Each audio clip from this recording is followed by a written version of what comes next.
Sekiranya korang merupakan student Form 6, korang memang wajib mengambil subjek pengajian AM. So, untuk video kali ini, saya akan berikan korang tips pengajian AM dari SEM 1 sampai SEM 3. Stay tune.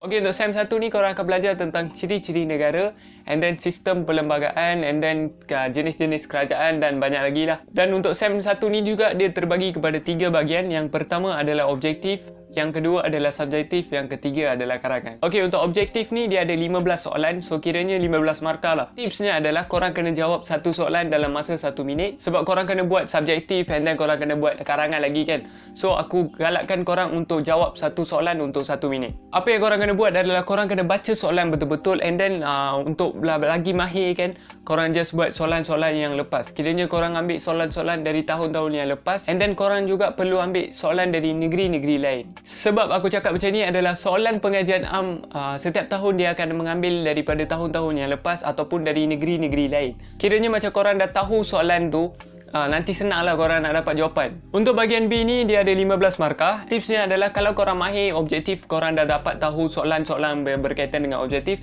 memang senang sangat untuk korang jawab subjektif. And then lagi satu apa yang korang kena buat adalah korang just ambil soalan-soalan dari tahun-tahun lepas. Sebab memang untuk pengajian AM ni soalan-soalan dia memang akan ubah dari setiap tahun.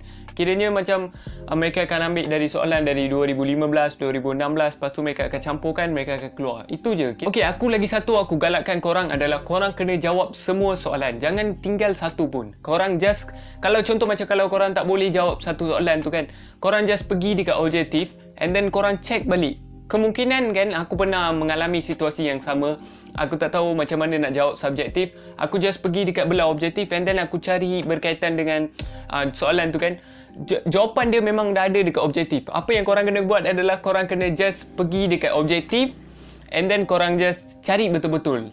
So kalau korang dah macam blur sangat tak tahu apa kan, so aku memang galakkan korang pergi check dekat objektif. Okey, kalau korang tak tahu anything, korang just kosong, tak ada apa, korang tak tahu nak jawab apa langsung, korang just pergi dekat objektif, korang just ambil jawapan dekat objektif je lah. Lepas tu korang just isikan dekat subjektif. Yang penting korang jangan tinggal kosong lah, itu saja. Yang penting tu je. Korang just kena siapkan semua lah, jangan bagi kosong. Okey, bahagian yang ketiga adalah karangan. Dalam karangan ini untuk SEM 1 korang kena jawab 2 soalan and then korang kena buat karangan dalam panjang lebih kurang dalam 300 hingga 350 patah perkataan. Yes, memang agak pendek berbanding dengan Form 4, Form 5 dulu. Tapi soalan dia memang tak macam bahasa Melayu. Memang soalan dia sangat-sangat susah. Seriously, aku tak tipu. Sebab first time aku ambil pengajian AM kan, aku masuk Form 6 and then aku ambil pengajian AM.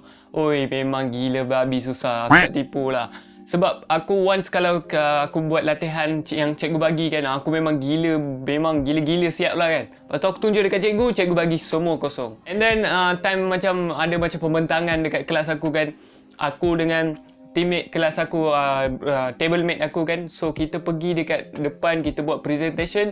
Apa yang kita markah, apa yang kita dapat adalah kosong. Bayangkan kan, aku dengan teammate aku semua buat gila-gila susah and then pergi dekat depan lagi, bentang lagi and then dapat kosong. Itulah, kalau korang masuk Form 6 ni kan, pengajian AM ni memang susah sangat lah bagi korang. Aku pun first time memang agak susah sangat lah. Aku macam, susahnya macam mana aku nak buat macam tu kan. And then lepas dalam 2-3 minggu, 2-3 hari aku macam fed up dengan pengajian AM. Aku just kena juga, aku kena buat juga, aku kena atasi masalah aku.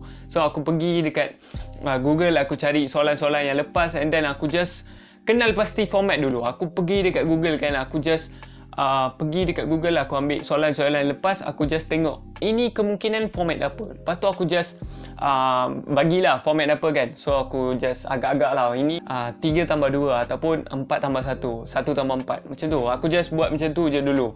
And then nak tengok, nak confirmkan aku punya jawapan ni betul ke tak, format aku betul ke tak, aku just pergi dekat bahagian jawapan tu, aku check balik. Okey, kalau betul, ini cara jawab dia. So aku dah dapat cara jawapan tu. First step korang kena buat adalah untuk karangan ni adalah korang kena kenal pasti format. And then cara yang macam aku cakap tadi lah, korang kena pergi ambil soalan-soalan yang lepas ataupun dari buku-buku rujukan yang kalau korang ada lah.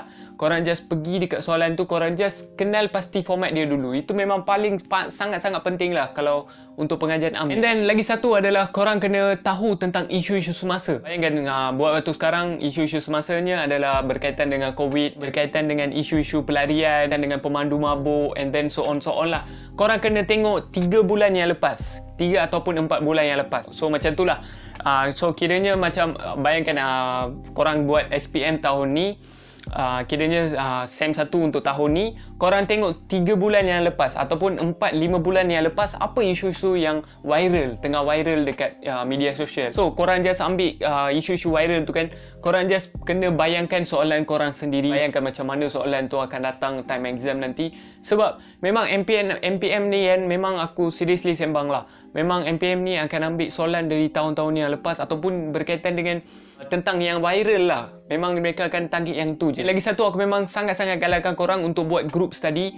Group study ni korang tak payah buat karangan panjang-panjang.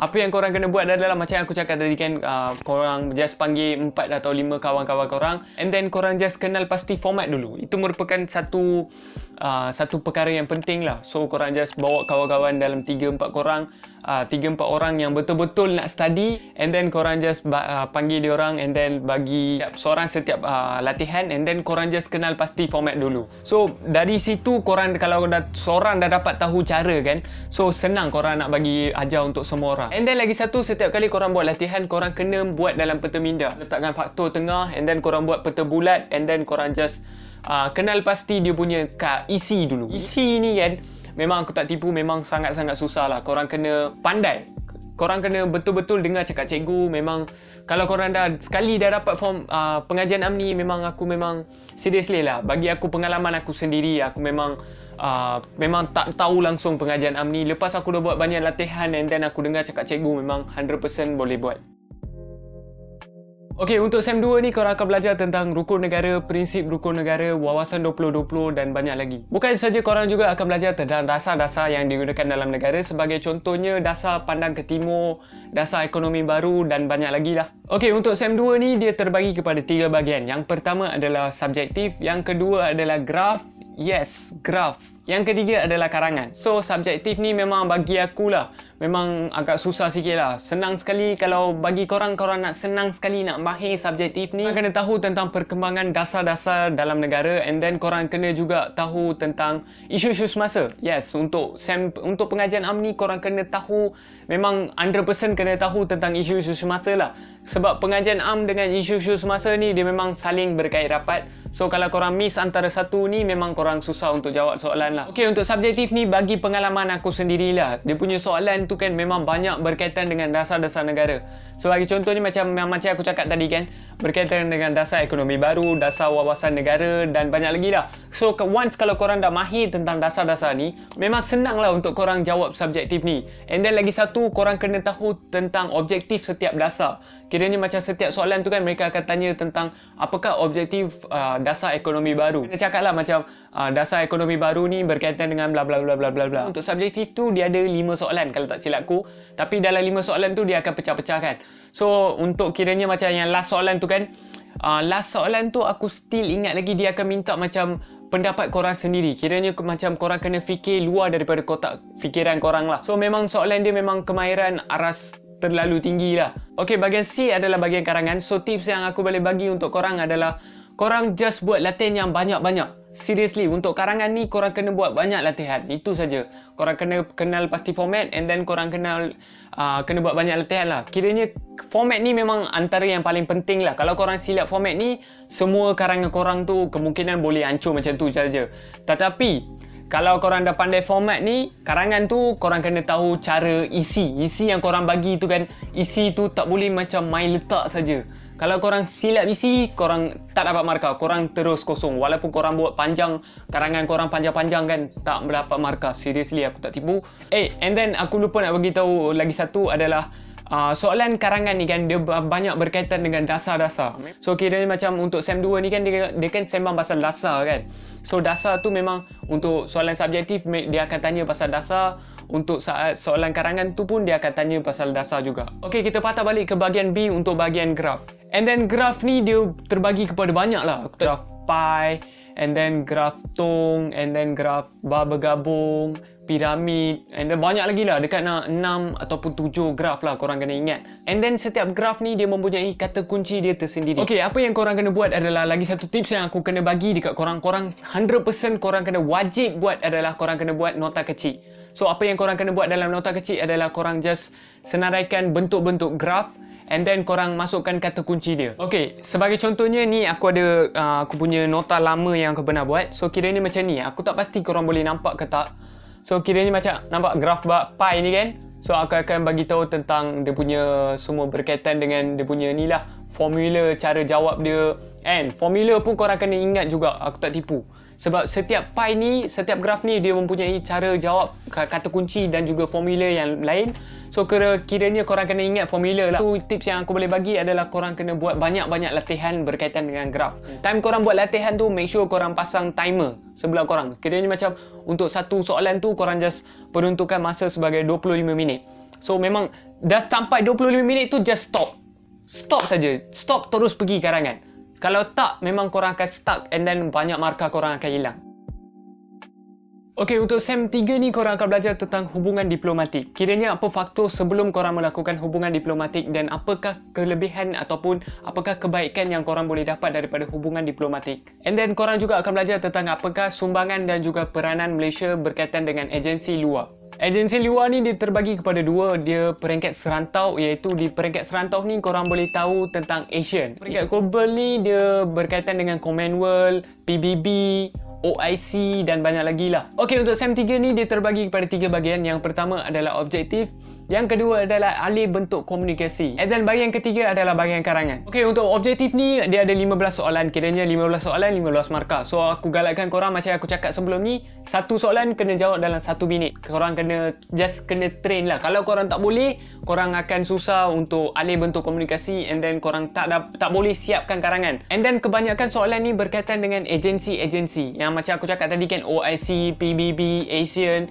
dan banyak lagi. And then korang juga kena tahu tentang apakah faktor sebelum melakukan hubungan diplomatik yang macam aku cakap sebelum tu lah. Semua yang aku cakap sebelum tu, benda tu akan masuk dalam objektif korang. So korang kena mahir tentang tu. Okey, untuk bahagian C yang macam aku cakap sebelum ni, apa yang korang kena buat adalah korang just buat banyak-banyak latihan and then korang just buat soalan-soalan dari negeri lain ataupun soalan-soalan dari tahun lepas. Itu saja. Okey, banyak soalan-soalan dalam karangan ini adalah berkaitan dengan agensi-agensi yang macam aku cakap tadi. Contohnya macam agensi-agensi WHO, and then berkaitan dengan OIC, PBB dan banyak lagi. Korang kena just kaitkan diorang dalam karangan korang. And then korang kena tahu tentang isu-isu semasa yang berkaitan dengan agensi ni. So sebagai contohnya macam PBB memasukkan negara baru dalam ahli PBB, korang kena tahu benda tu. And then WHO ni memang satu agensi bersifat global kan. So kiranya macam untuk pandemik COVID ni mereka sangat membantu. So korang kena tahu apa yang diorang buat and then apakah ciri-ciri PBB, ciri-ciri WHO, and then dekat mana dia orang punya tempat, and then banyak lagi lah. Itu korang kena ingat. Bukan setakat WHO saja, korang kena ingat semua agensi. Okey, untuk bahagian B ni korang akan belajar tentang alih bentuk komunikasi. Okey, untuk alih bentuk komunikasi ni satu sajalah. Apa yang korang kena buat adalah korang kena buat banyak-banyak latihan untuk korang kena tahu cara buat dia. So alih bentuk komunikasi ni memang bagi aku memang sangat-sangat susah lah. So sebab daripada itu aku tak nak bagi hidup aku susah. Aku just buat banyak-banyak latihan untuk aku tahu cara buat dia, and then aku dapat kenal pasti apa format yang dia gunakan dalam setiap soalan. Yes, untuk yang alih bentuk komunikasi ni juga ada format dia. Korang kena kenal pasti format sebelum korang nak buat alih bentuk komunikasi ni. Kalau korang silap format, markah korang kemungkinan boleh dapat sikit lah. And then setiap kali korang buat latihan dekat rumah, pastikan korang buka timer dekat phone korang supaya setiap kali korang dapat siapkan dalam jangka masa yang korang tetapkan. Aku rasa dalam 15 minit ataupun 20 minit korang kena siapkan benda ni. Sebab korang kena buat 2 karangan. Bayangkan 2 karangan. Bagi akulah karangan tu lagi banyak markah daripada benda ni. So korang kena fokus juga karangan tu. So memang korang, kalau korang dapat siapkan benda ni, baru korang boleh buat karangan. So benda ni korang kena buat mengambil waktu korang sendiri. Selain daripada pengajian MUET juga merupakan salah satu subjek yang korang kena wajib ambil time korang masuk form 6. Jangan lupa korang tekan playlist yang saya letakkan dekat sini untuk lebih banyak tips berkaitan MUET. Sekiranya korang sukakan video ni, jangan lupa like, subscribe and share. That's all guys. Thank you so much for watching. Bye.